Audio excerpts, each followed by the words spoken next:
વલસાડ શહેરના દાન બજારમાં વરસાદી પૂરે તારાજી સર્જી છે। વલસાડમાંથી ગુજરાત ફર્સ્ટનું ગ્રાઉન્ડ ઝીરો રિપોર્ટિંગ। દુકાનોમાં 15 ફૂટ પાણી ઓસર્યા બાદ બરબાદીનો નજારો સામે આવ્યો। બજારમાં અનાજની બોરીઓ તણાઈ જતા વેપારીઓ બેહાલ છે।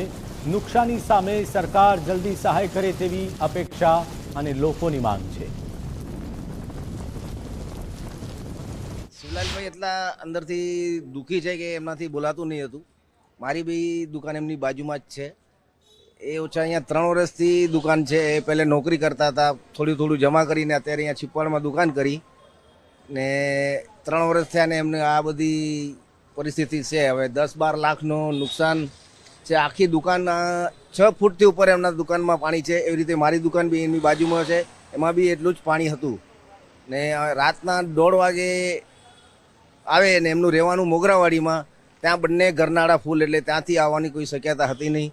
અને એ આખો રેલ જે આપણું બ્રિજ છે ક્રોસ કરીને આવે તો એટલી એમનામાં બી તાકાત નહીં હતી। આમ પછી મને ફોન આવ્યો, હું અહીંયા આવી ગયો હતો રાતના 1:30 વાગે। એમને કીધું હવે આવવાની જરૂર નથી કારણ કે પાણી વધી ગયા છે, તમે જ્યાં છો ત્યાં જ રહો। છીપવાડમાં તો તમને કદાચ ખ્યાલ હોય તો 1968માં જે રેલ આવી હતી એના કરતાં પણ ખૂબ જ વધુ રેલ અહીંયા આવી છે। અમે તો એ 1968ની રેલ નથી જોઈ, જે વડીલો કહી રહ્યા છે કે છીપવાડની અંદર 1968ની અંદર 7 થી 8 ફૂટ પાણી આવ્યા હતા। અત્યારે 15 થી 20 ફૂટ છીપવાડની અંદર પાણી આવે છે। તમે આ દુકાન સામે જોઈ રહ્યો છો, જે 5 ફૂટ હાઇટથી ઉપર બી 10 ફૂટ પાણી, એટલે અંદાજિત 15 ફૂટ પાણી અહીંયા આવ્યું છે। અને આ છીપવાડ દાણા બજારમાં 140 થી 150 વેપારીઓ છે। બધાનું તમે જોઈ રહ્યા છો કે કરોડોનું નુકસાન થયું છે। હમણાં આપણા વલસાડ જિલ્લાના સાંસદ શ્રી ધવલભાઈ પટેલ અહીંયા આવ્યા હતા। એમણે વેપારીઓને આશ્વાસન આપ્યું છે જેવી રીતે સુરતમાં તરત કેશડોલ આપવામાં આવી તેમ અહીંયા પણ કેશડોલ આપશે। અને એમણે બીજી બી એક વેપારીઓને આશ્વાસન આપ્યું છે કે જેવી રીતે સુરતમાં જીએસટી ભરતા છે, જેમના ટર્નઓવર મોટા છે, એમને 30 કે 25 લાખની જે વગર વ્યાજની લોન આપવામાં આવી છે તે વલસાડના વેપારીઓને આવે તેવી હું સરકારને રજૂઆત કરીશ, એવી અમને હૈયાદરણ આપી ગયા છે। અમે તો આવી કોઈ કલ્પના બી નહીં કરીએ કે આટલું બધું ભવિષ્ય પાણી આવી શકે। અમે ઘણો બધી કોશિશ કરી માલ બચાવવાની। અમે દુકાનમાં આવી ગયા હતા, જે માલ ઉપર ચડાવ્યો પણ 2-4 ફૂટ ઉપર ચડ્યો, 6-8 ફૂટ દુકાનની અંદર 7 ફૂટ પાણી આવી ગયું, રસ્તા પર લગભગ 10 ફૂટ પાણી।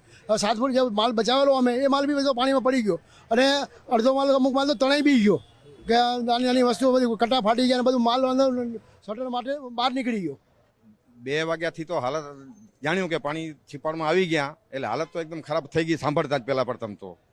ને પછી અમે અંદર ગયા એટલે ત્યારે પાણી ન હતું, તે અમે થોડું ઘણું ઊંચે જેટલી આપણી બનતી કોશિશ કરી નાખી કે જેટલું બચે એટલું બચાવીએ। તો ત્યાં તો દરેકવારમાં તો અંદર પાણી આવી ગયા અને પછી જે પાણી આવ્યા અને પછી તો આપણે બી જાનનું જોખમ થઈ જાય, એટલે આપણે ચડી ગયા પહેલે માળે। પણ એટલું ભયંકર પાણી આવી ગયું કે મારી દુકાનમાં ખાલી 12 ફૂટની છે, 10 થી 11 ફૂટ દુકાન મારી દુકાનમાં પાણી, એટલે કોઈ હિસાબે કોઈ વસ્તુ બચે એવી શક્યતા જ ન રહી। ભલે મારથી જેટલું બન્યું એટલું તમે બધું ચડાવી નાખ્યું, કેમ કે કોઈને બી ખોટું પેલું ન થાય એમ કરીને, પણ હવે પોઝિશન જ એવી થઈ ગઈ કે અમે બી પછી ઉપર ચડી ગયા અને એકદમ ખરાબમાં ખરાબ પોઝિશન છે। વલસાડમાં વરસાદે છેલ્લા 24 વર્ષનો રેકોર્ડ તોડ્યો છે અને એવી તારાજી સર્જીને ગયો છે કે જે નરી આંખે જોઈએ તો એ રૂવાડા ઊભા કરી દે। વલસાડનું જે દાણ બજાર છે કે જ્યાં આગળ અનાજના ભંડારો લાગે છે અને વેપારીઓ ટ્રેડિંગ કરી અને પોતાનો વેપાર કરે છે। પરિસ્થિતિ એ ઉદ્ભવી છે કે જ્યાં જુઓ ત્યાં અનાજના ઢગલા રોડ ઉપર ખદડાયેલા દેખાય છે, કીચડમાં દબાયેલા દેખાય છે। આ ઢગલાઓ છે, આ બોરીઓ છે કે જે અલગ અલગ ટ્રેડર્સ જે હતા એમની દુકાનમાં પાણી ભરાઈ ગયું અને ત્યારબાદ તેઓએ બધો જ માલ સામાન છે, બધો જ અનાજ, એમાં કઠોળ, મગ, તુવેર દાળ, આ દાળ, પેલી દાળ, બધી જ દાળ છે, બધા જ પ્રકારના કઠોળ છે, એ બધા જ પાણીની અંદર એ પલળી ગયા છે। અને ક્યાંક જેસીબી બોલાવી અને આખા જ બજારની અંદર જે કાદવ કિચડ દૂર કરવાના છે પ્રયત્નો થઈ રહ્યા છે। આપ જોઈ શકો છો કે ઢગલા લાગ્યા છે। આ ઢગલા એ માત્ર બોરીઓ નથી, આ ઢગલા એ છે કે વર્ષોની મહેનત પછી જ્યારે ધંધો સેટ થયો હતો, ધંધો સારો ચાલતો થયો હતો અને એક વરસાદે આખા જ ધંધા ઉપર પૂર્ણ વિરામ મૂકી દીધો છે। અને પૂર્ણ વિરામ મૂક્યા પછી આ વરસાદે તારાજી સર્જી છે અને ઢગલા છે એ રોડ ઉપર આવીને પડ્યા છે। આ બાજુ અનાજના ઢગલા હોય કે પછી ડાબી બાજુ દેખાતા તેલના ઢગલા હોય, એ તેલના જે ડબ્બા છે એ પણ તરબતર થઈ ચૂક્યા છે।